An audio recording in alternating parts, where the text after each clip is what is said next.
and you're gonna have to, you'll cut the bit off at the beginning. So, well, as I said when I was coming up the garden path, I've led you up the garden path, and we're doing things that I bought for myself from Trecastle Antiques Centre. Now, I think you've seen this before, but this is my favourite glass fish. I mean, I just presume everyone's got a favourite glass fish, haven't they? I'm going to move him over this way, Sue, because he really does gleam when the sun comes. Look at the colours get so much richer. Isn't that just absolutely fantastic? That's a Murano glass fish. It's got these sort of smudgy canes going through. It's all handmade. I don't know. Is it 60s? Is it 70s? I honestly don't know. It looks like the same era as the glass clowns they used to make with the little bits on there. Anyway, my lovely Murano glass fish, which I bought in the centre, Trecastle Antiques Centre, and I think I paid £18. It truly is not a lot of money for this at all, and simply fab. Now, I think I'm going to do the 3 bits of glass. Oh dear me, the fish has almost swum away of its own accord.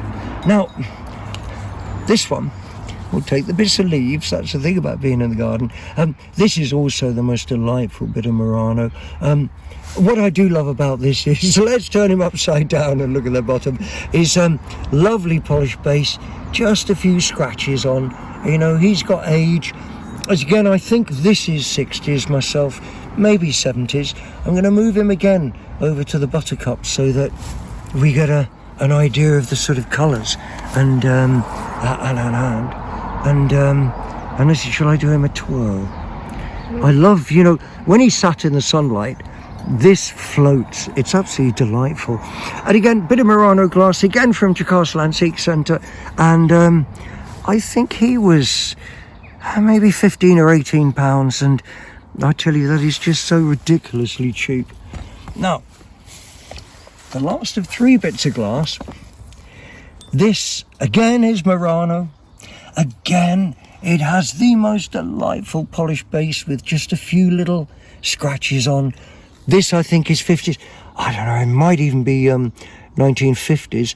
It has this work on here. I'm going to move him over to the side, Sue, because he shows up so much better with the sunlight on him. He has this which is called controlled bubbles, but there's a is it bubble conte or something in Italian, but they are lovely. Not only are they masterfully controlled, so they actually sweep around the edge, but they've got these little touches of gold in, and then they're on little sprays of gold as well. I don't know if you can see that. Yeah. Love it to bits.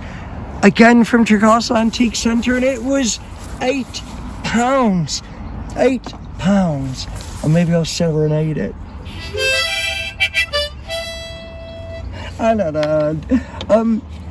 The next thing I'm going to show you is something very major. Now there's 2 of these, and I'm just going to have to move a bit of Murano over a little, and you stay there. Here. These were from the centre again, and these are Satsuma ware, and I think it'd be pushing it a bit to say it was major, but maybe they are sort of 1900, maybe 1920s. They were £10 for the pair of them. And I know I make a mistake. They were £20 for the pair of them. They were £10 each. I always think you can tell a lot about the quality of these by the quality of the faces. And the quality of the faces here, they're not super, but they definitely are reasonable. And they're just a lovely pair of vases. I can't get over it. You know, £10 for a 100-year-old Japanese vase. And of course, if you get sick of the men on the front, you can just have the 2 men on the back. And what is so nice is they're a proper, as we call them, opposing pairs. You know, the images are reversed. And I'm going to put those down out of the way before they fall off of there. And no, Sue, they were £5 a pair. No, they were £10. I cannot believe it. They were £10 for the pair. Right. The next thing is this, which is I don't know if you'd call it wrought iron. Wrought just really means worked iron, and in fact it is. It's a lovely sconce, so much work in, a lovely original gold paint on this. Someone hasn't sort of done that. It's got a couple of silly bits of damage on there. It matters not to me. The work in this is incredible. I think it's French. You know, the French did a lot of this sort of stuff. Some of the crucifixes in the graveyards are quite sort of similar on the back of this. That's why I think he's French. And, well, he's great. Lovely thing to have in your garden if you just want a candle at night time. And he was the princely sum of £5 again from the centre. And if I really pushed it, he could be a 140-year-old. Absolutely lovely thing. He was £5. Right, the next thing we've got is a pull-along toy. Classic folk art. He hasn't lost a top. He's like that. You can see that from the paint on the top. And he's a little, someone made him in a shed, pull-along toy. And I think I might have paid £15 for this. He will never, ever leave my shelf. I so love him. He's so delightful. Exactly when he was made, you know, all you could say for definite would be pre-Second World War. You know, but he could be another 50 years older than that as well. Anyway, can I do my animal noises? Yeah. Yeah. I thought it was a dog. Oh, yeah, what, a dog with udders? All right. Yeah, you know, or it could be. I don't. Do you know? I don't know a lot about doggy bits. It's a cow, cow with a collar. Yeah. Now the next thing I'm going to do is this box. I'm just going to have to take some things out. The last things I'm going to do. This box, which again I bought this week. Oh yeah, we're so coordinated, aren't we? And I started looking at it, and I started looking at the work involved in this. These are little strips of wicker or bark. I don't think they're bamboo. Do you know there's not a break on this at all? The base is rosewood. I'll turn him up the other way as well. And there isn't a single break on this.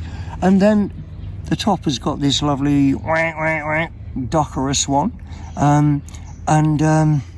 What I do like about that, I think we're all in the shadow for that, aren't we? And okay. yeah, I think you're going to have to go more around that way. I'll put him over to here, Sue.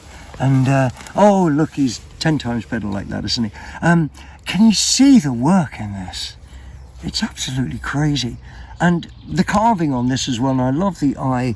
The eye is actually a little bit of bone, might be ivory, but it's a little bit of bone. And when you turn him over, you can see, yeah, you can see he comes all the way through.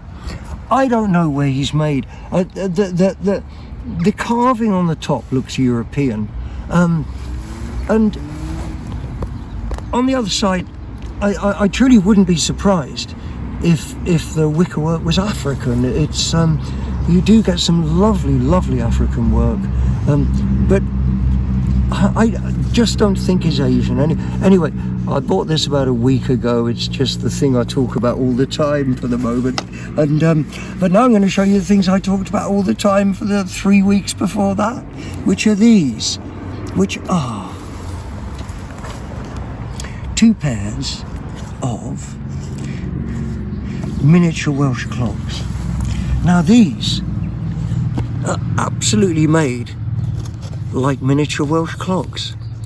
They've got little leather laces. They're made of leather. They've got tacks round here. They're carved wood on the bottom with proper steels on the bottom, miniature. They're just absolutely incredible.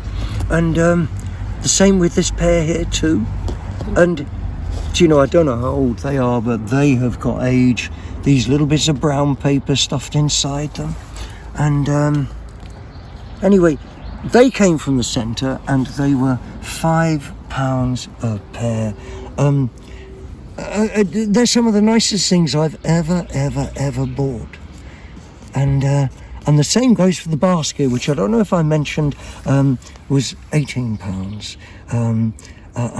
Anyway, that's a selection of goodies that I had from Trecastle Antiques Centre, and now it's I guess it's goodbye from me, and it's goodbye from Me? and it's goodbye from Spotty Cat, who's asleep in the grass somewhere. Love you all. See you again next time.